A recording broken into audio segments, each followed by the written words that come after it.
Have you ever noticed how closeness makes your chest tighten, even when you want the moment? When someone steps closer, something shifts inside you. A small tightening, a quiet retreat. Not fear in the dramatic sense, more like a soft warning your body whispers before you can think. Your breath changes, your shoulders adjust, your eyes drift for a moment, as if they're searching for a calmer distance. You don't plan any of it. It rises on its own, like a reflex you didn't know you had. You want connection. You want to let people in. And yet, when someone moves closer, emotionally or physically, you feel that gentle pullback inside your chest. That tiny urge for a little more air, a little more room to breathe. It's confusing because the person often means something to you. Their presence warms you, but that warmth presses on an old tension you've carried for years. Later, when the moment has passed, you think about it. You replay the scene in your mind, the tone of your voice, the shift in your posture, the pause you made without meaning to. You wonder why closeness feels heavier than it should.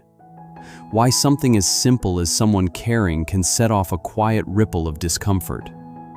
People often misunderstand distance. They see it as disinterest. But distance usually grows in a much older part of you. Not in the mind, but in the body. Not in logic, but in memory. You don't step back because you don't care. You step back because something deep inside you learned long ago to be careful with closeness. It shows up in ordinary moments. Someone leans toward you when talking, and your body shifts slightly away before you realize. You sit beside someone you trust, and when the conversation becomes sincere, you look at your hands, or change the subject, or feel an urge to stand up. You lie close to someone who matters, and instead of relaxing, your chest holds tension you can't explain. Even kindness can feel complicated. A gentle compliment, a soft smile, a moment of real attention. These things should be simple, but they touch a place inside you that isn't used to softness arriving without a cost. You respond with warmth, but inside, something prepares to step back, just in case the moment changes. The body reacts before thought. A knot in the stomach, a shift in breathing, muscles holding themselves ready. It's not danger, it's not fear. It's an old habit of staying alert in moments that feel emotionally bright or too close. Inside you, two parts move at once. One part says, stay, open, let this moment in. The other part whispers, slow down. This is where you've been hurt before. This is where closeness becomes unpredictable. You feel both voices and neither is wrong. You've lived enough life to know that connection can heal and unsettle at the same time. You want to be known, yet hide pieces of yourself. You want presence, yet protect your solitude. You enjoy someone's warmth, yet guard the deepest parts of your heart. Not because you intend to, but because it became your way of staying steady long before you understood why. A part of you learned to be careful.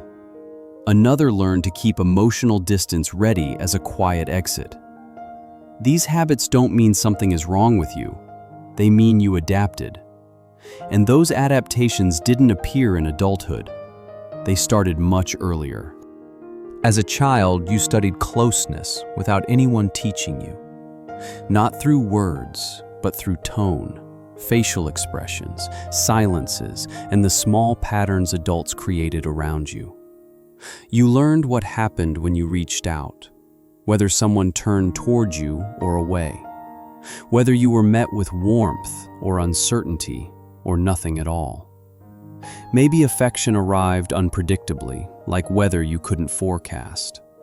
Maybe attention depended on someone's mood. Maybe emotions in the room shifted quickly, and you had to sense them before speaking. Maybe you waited for someone to notice your sadness, and sometimes they did, sometimes they didn't. Maybe you felt responsible for keeping peace, or staying quiet, or not asking for too much. Your young body learned rules long before your mind could name them.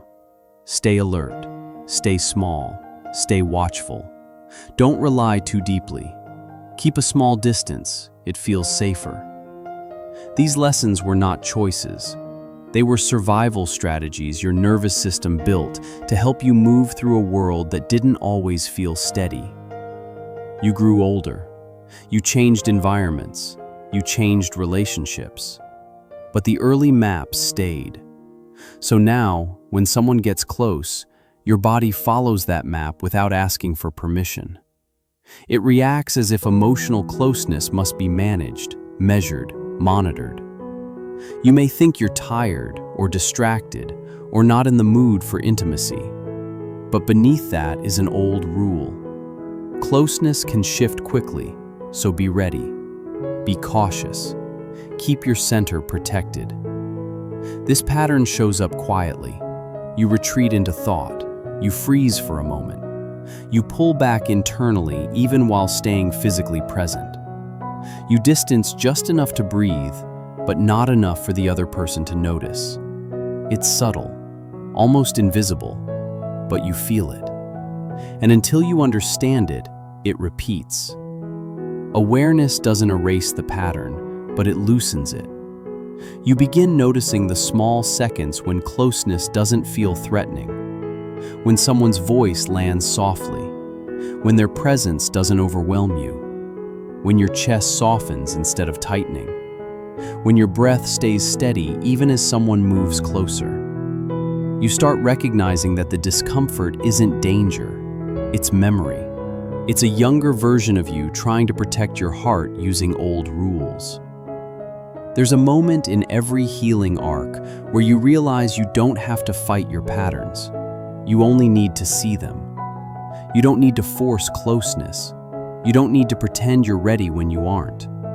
You can let connection arrive slowly, in small waves, in your own rhythm. Over time, the old map begins to redraw itself. Not through pressure, not through forcing yourself to act differently, but through presence, through noticing what happens in your body without judging it, through letting someone stay close for one breath longer than last time. The distance you feel isn't a flaw, it's a doorway your younger self learned to guard because the world once felt unpredictable. You don't have to tear it open, you can open it gently. You can keep one hand on the frame while the other reaches forward. Closeness may never feel completely effortless, but effortlessness isn't the goal. Understanding is. Softening is. Letting connection in without losing yourself is. You're allowed to grow into closeness at your pace. You're allowed to update the rules that were written inside you before you knew you had a choice. You're allowed to feel safe without stepping back. You're allowed to let someone stand closer without losing your center.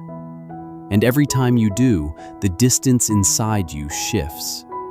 Not because you force it, but because you finally understand it. And maybe closeness isn't something you chase. Maybe it's something you grow toward, one honest breath at a time.